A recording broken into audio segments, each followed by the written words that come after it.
한 아버지에게 두 아들이 있었습니다. 그런데 어느 날 둘째 아들이 아버지를 찾아와서 자기에게 돌아올 그 유산을 미리 달라는 것입니다.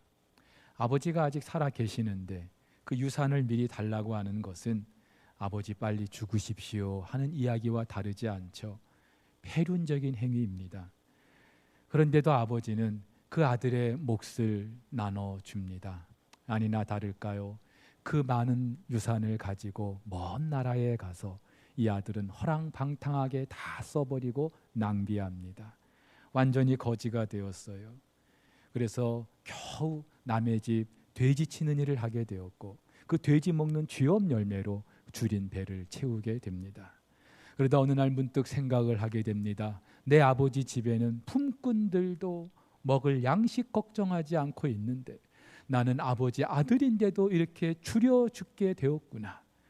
차라리 내가 아버지 집에 돌아가서 나를 품꾼의 하나로 써달라고 하자 하면서 아버지 집으로 돌아가기로 합니다. 아버지 집이 가까워 옵니다. 그런데 저 멀리서 아버지가 이 아들을 보고 달려옵니다. 목을 안고 입을 맞춥니다. 이 아버지는요, 그 아들이 집을 나간 이래로 매일같이 그 아들을 기다렸던 거예요. 자기를 품꾼의 하나로 써달라고 하는 그 아들에게 가장 좋은 옷을 갖다 입히고요, 손에 가락지를 끼우고 발에 신을 신깁니다. 살진 송아지를 잡아서 동네 사람들을 모아 잔치까지 벌여줍니다. 그렇죠. 아버지를 버리고 멀리 떠난 이 아들, 불효막심하고 배은망덕한 이 아들, 품꾼의 하나로 받아줘도 너무나 감지덕지할 텐데 이 아버지는요, 여전히 아들로 받아주는 거예요. 놀라운 사랑이죠. 근데 여러분, 이 사랑이 성경 전체에 흐르고 있는 우리 하나님 아버지의 사랑인 줄 믿습니다. 역대기는요, 바벨론에서 포로로 끌려갔다가 돌아온 그 백성들을 대상으로 기록된 책입니다. 근데 이 역대기에서 유난히 강조하는 게 있다면 성전과 또 그 성전에서 드려지는 제사입니다. 그래서 역대기를 보면은 다윗 왕 때 그 성전을 건축하기 위한 준비, 그리고 솔로몬 때 실제로 성전이 건축되는 그 과정을 아주 자세하게 그리고 길게 다루고 있습니다. 이유가 뭘까요? 이스라엘 백성에게 있어서 이 성전은요, 하나님 임재의 상징이에요. 하나님의 언약 백성이라는 그네들의 정체성이 이 성전을 통해서 증거되는 거예요. 당연히 그 성전을 대하는 그들의 마음가짐, 태도, 자세, 그리고 그 안에서 얼마나 제사가 성실하게 드려지느냐, 이걸 두고서 그들이 하나님과의 관계가 지금 얼마나 좋은지, 그네들의 신앙 수준이 어떠한지 판단할 수 있었던 겁니다. 그래서일까요? 남쪽 유다의 왕들 가운데 유난히 성경이 부정적으로 말하는 사람들의 공통점이 있어요. 이들은요, 하나같이 성전 문을 닫아버리거나 성전의 기구를 부숴버리거나 성전에서 하나님께 제사를 드리는 대신에 오히려 이방신을 위한 제단을 쌓고 제사를 드리기까지 합니다. 일례로 요아스는요, 거의 다 죽게 되었는데 제사장 여호야다의 그 도움으로 생명을 건지게 되었고 또 왕위에까지 오르게 되었어요. 그런데 그만 이 요아스의 마음이 높아져서 그 여호야다의 아들 스가랴를 다른 곳도 아닌 거룩한 하나님의 전뜰에서 죽여버립니다. 그 아들 아마샤는요, 에돔 자손의 신들을 가져다가 분향합니다. 이스라엘과 전쟁을 할 때에도 하나님께 여쭙는 게 아니라 그 에돔 신에게 물어봅니다.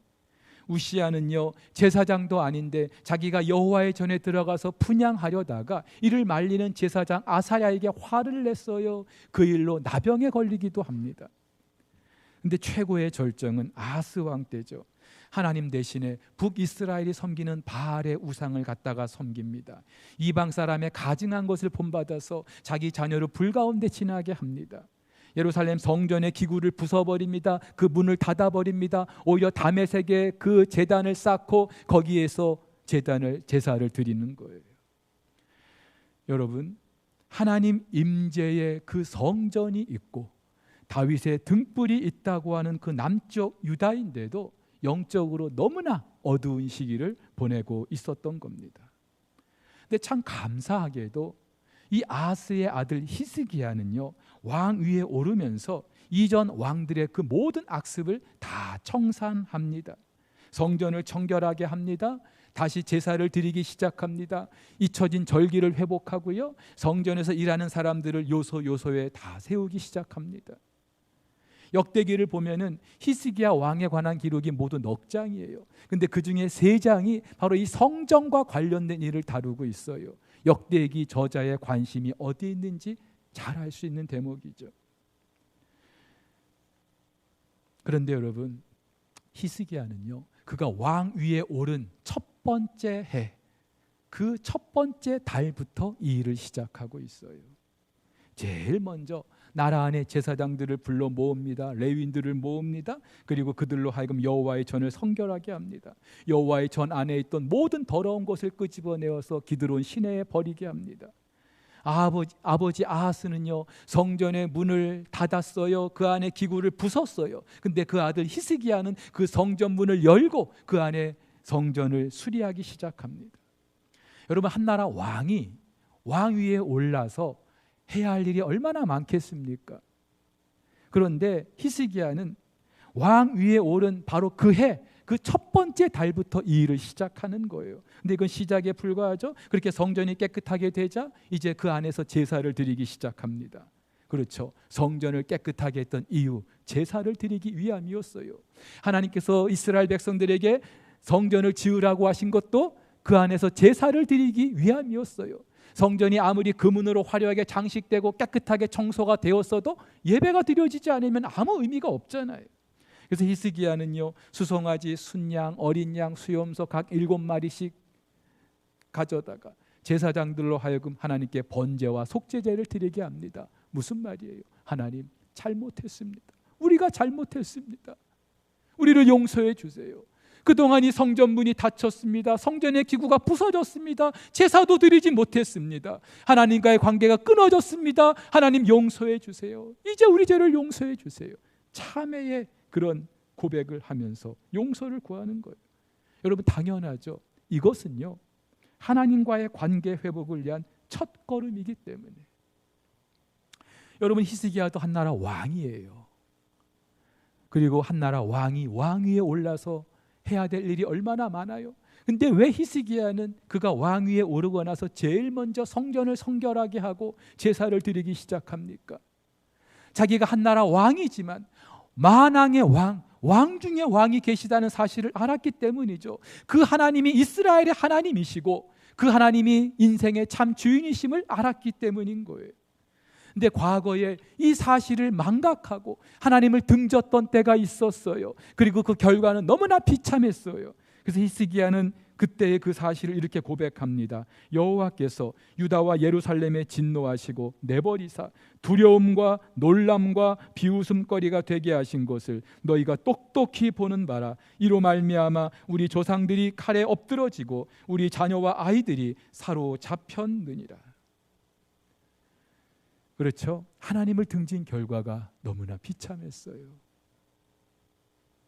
하나님의 언약 백성인데도, 엘리멜렉이라는 그 이름을 가지고 있는데도 유다를 버리고 모압을 갔던 그 엘리멜렉의 가족이 겪었던 것과 다르지 않습니다. 사랑하는 우리 성도 여러분, 하나님의 백성들이 살 곳은요, 하나님의 백성들이 살 길은요, 오직 여호와 하나님 그 품 안뿐인 것을 믿으시기를 바랍니다. 그래서 성경이 이렇게 말해요. 여호와의 이름은 견고한 망대라. 견고한 망대라. 의인은 그리로 달려가서 안전함을 얻느니라. 견고하다는 게 무슨 말이에요? 무너지지 않는다는 거예요. 쓰러지지 않는다는 거예요. 흔들리지 않고요, 우리를 실망시키지 않는다는 거예요. 어떻게 해야 되겠어요? 하나님의 백성들이 그 하나님을 등졌을 때, 이렇게 비참한 일을 겪게 되었을 때 어떻게 해야 되겠어요? 다시 하나님께로 돌아가는 것이죠. 하나님께로 돌아가는 거예요. 남편 잃었고 두 아들 잃었지만 그래도 다시 베들레헴을 향했던 나오미에게 은혜가 있다, 복이 있다 말할 수 있는 이유가 바로 여기 있는 거죠. 여러분, 그렇다면 하나님께, 하나님의 그 성전을 수리하고 청결하게 하고 다시 제사를 드리는 이것이 왜 은혜이고 왜 복이 됩니까? 그렇게 성전을 깨끗하게 했어요. 온 백성들과 함께 제사를 다시 드렸어요. 그리고 나자 성경은 오늘 본문 의미 있는 한 구절을 기록하고 있습니다. 이 일이 갑자기 되었으나 하나님께서 백성을 위하여 예비하셨으므로 히스기야가 백성과 더불어 기뻐하셨더라.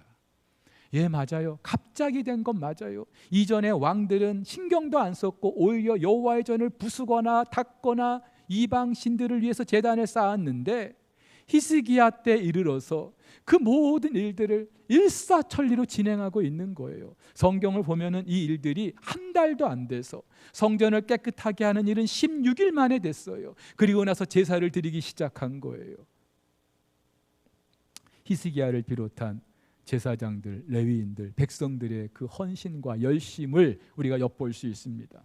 근데 여러분, 실은요, 이 모든 일 하나님이 하신 거예요. 하나님이 하신 거예요.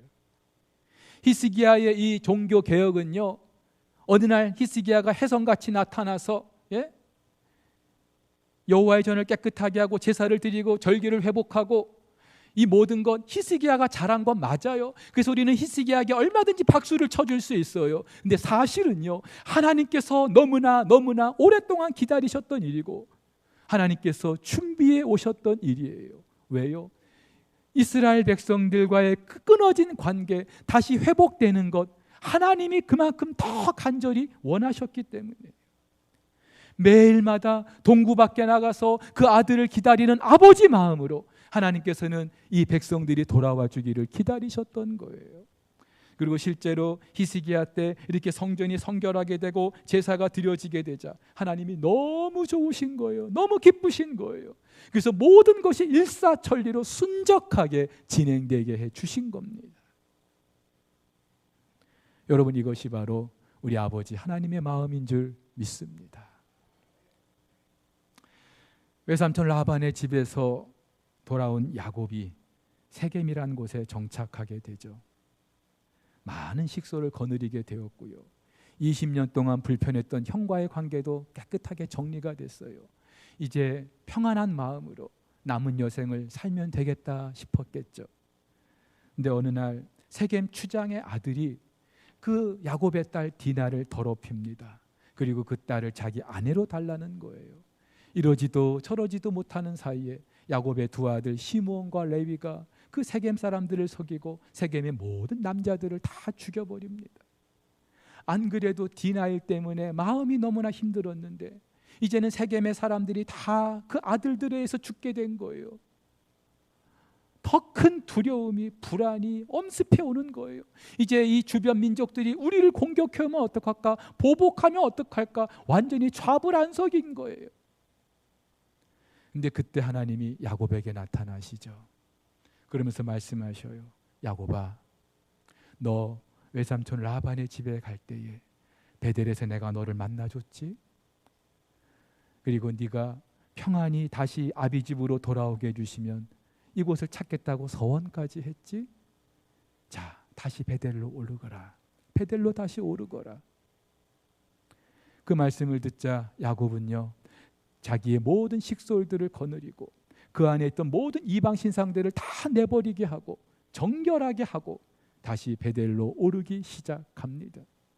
그런데 그렇게 이 야곱의 가족이 세겜을 떠나 베델로 가는 그때에 성경은 이렇게 기록하고 있어요. 그들이 떠났으나 하나님이 그 사면 고을들로 크게 두려워하게 하셨으므로 야곱의 아들들을 추격하는 자가 없었더라. 예, 지금 야곱은요 너무나 두려워요, 불안해요. 이 주변 민족들이 나를 보복하면 어떡할까? 그런데 하나님 말씀 듣고 다시 베델로 오르는 그때 아직 베델에 도착하지도 않았는데 하나님께서 주변 민족들이 오히려 야곱을 두려워하게 하셨다는 거예요. 나오미도 그렇죠. 누가 봐도 인생의 패자예요. 그 어떤 삶의 희망도 없어요. 그런데 그래도 다시 베들레헴을 향하는 이 나오미를 하나님이 너무 기뻐하셔요. 너무 기뻐하셔요. 그래서 룻기 1장에서는요 나오미가 룻과 함께 베들레헴을 향하는 것으로 기록되어 있는데 2장을 시작하면서 제일 첫 구절에 성경은 한 사람을 소개합니다. 나오미의 남편 엘리멜렉의 친족으로 유력한 자가 있으니 그의 이름은 보아스더라.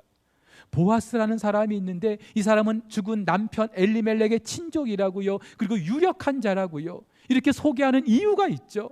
여러분, 유력한 자라고 하는 이 말은요, 요즘식으로 하면은 믿음도 좋고 가문도 좋고 성품도 좋고 잘생겼고 힘도 좋고 가진 것도 많은, 그래서 룻기 그 관주를 보면은 이 유력한 자 부호라고 돼 있어요. 부자라는 말이에요.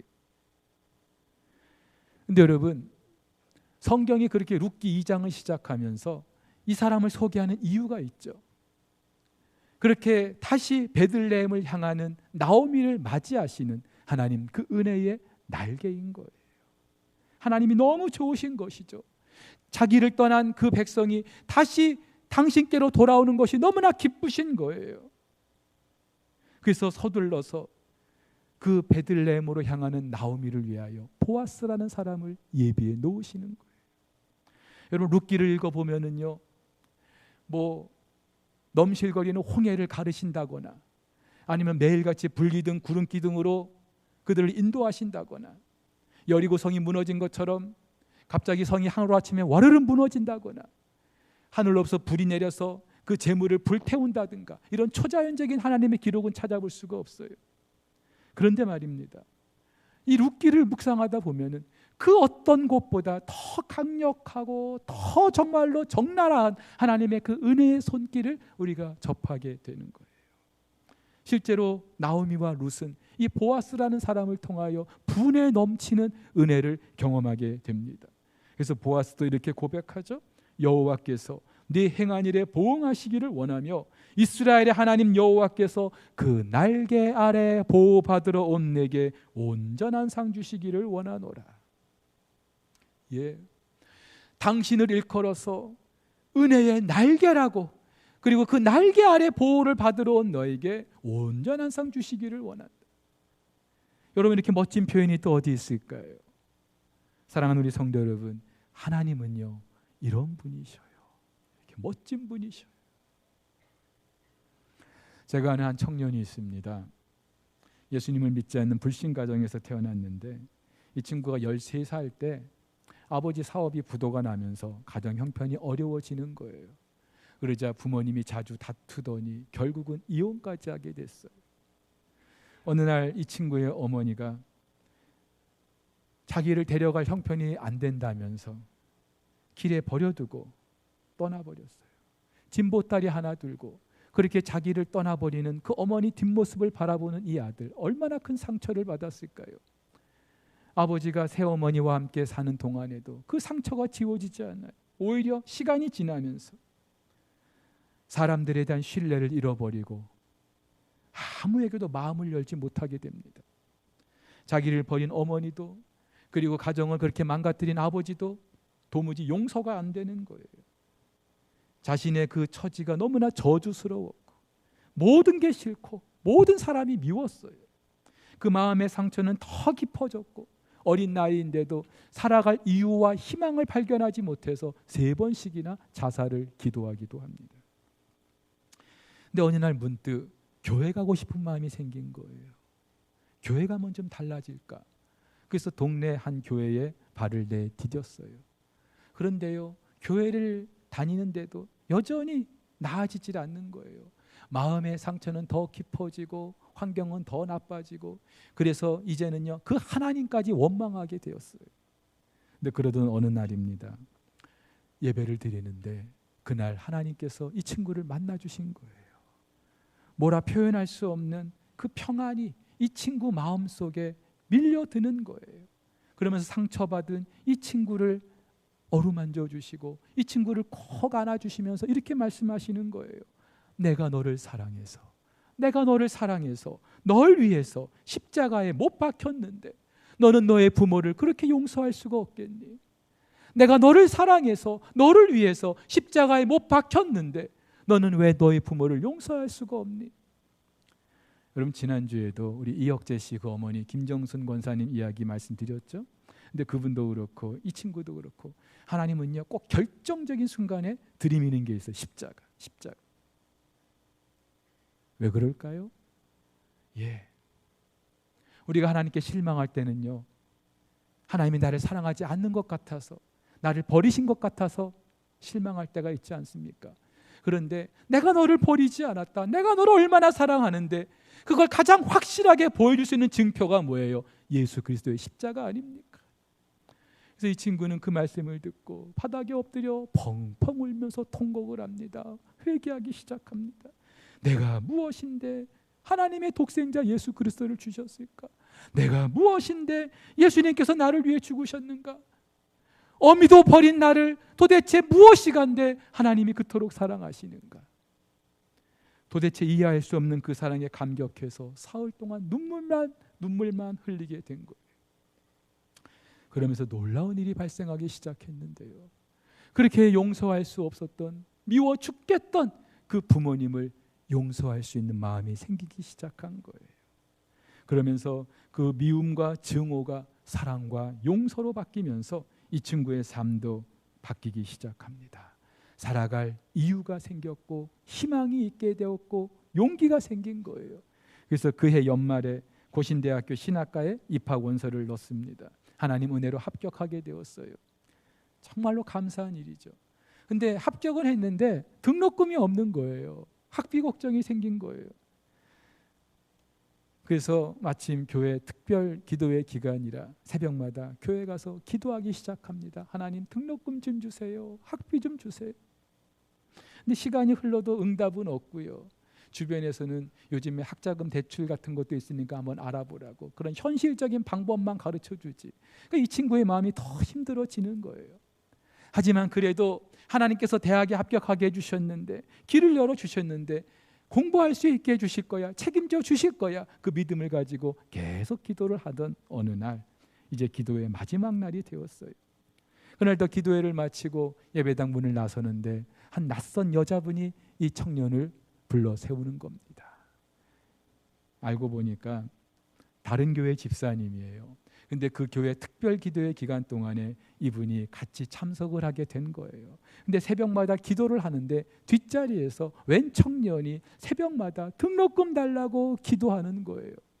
그래서 뒤를 돌아 그 친구를 유심히 살펴보게 되었고, 이 집사님도 새벽마다 이 친구를 위해서 같이 기도를 하게 되었어요.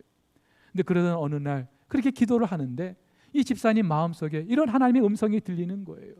야, 네가 그 친구 등록금 좀 대주라. 네가 그 친구 학비 좀 대주라. 그래서 이 집사님은요, 예, 알겠습니다. 그리고 그 친구의 등록금을 대주기로 합니다. 근데 여러분, 한 학기 등록금 정도가 아니라 이 친구의 대학 4년, 대학원 3년 그 모든 과정 학비를 대주기로 한 거예요. 할렐루야. 그리고 이 친구의 그 어려운 가정 형편을 듣고 나서, 그래, 내가 너의 영적인 어미가 되어줄게. 너를 위해서 내가 평생 기도해 줄게. 기도의 든든한 후원자가 되어줄게. 약속을 해준 거예요. 여러분, 우리 하나님 너무 멋지지 않습니까? 하나님은 이런 분이셔요. 한 해가 저물고 있어요. 유난히 힘들었습니다. 앞으로 더 얼마나 더 오래 갈지 알 수가 없어요. 하지만 그래도 또 새해가 다가오고 있어요. 아무리 힘들어도 새해는 그래도 누구나 희망을 품게 돼 있어요. 새해는 좀 달라지겠지. 근데 여러분, 새해가 정말로 우리 모두에게 희망이 되기 위해서는요, 우리가 해야 할 일이 있어요. 이 한 해를 보내기 전에 그동안 하나님과 멀어지게 했던 것이 무엇이었는지, 하나님과 나와의 관계를 망가뜨렸던 것이 무엇인지, 그래서 하나님이 지금 아파하시는 것이 무엇인지 그걸 깨닫는 거예요. 하나님 생각나게 해달라고 기도하는 거예요. 그리고 하나님께 다시 나아가는 거예요. 하나님께로 돌이키는 거예요. 하나님 용서해 주세요. 용서해 주세요.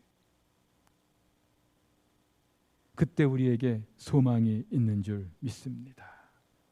여러분, 소망은요, 눈에 보이는 그 어떤 사람도 아니고요, 그 어떤 환경도 아니고요, 우리 인생의 주인이신 하나님께만 있는 줄 믿습니다.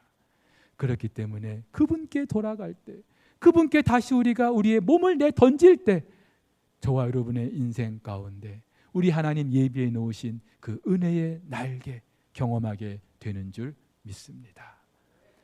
이 연말 그리고 주시는 새해를 하나님 주시는 그 평안으로 맞이할 수 있기를 주의 이름으로 축복합니다.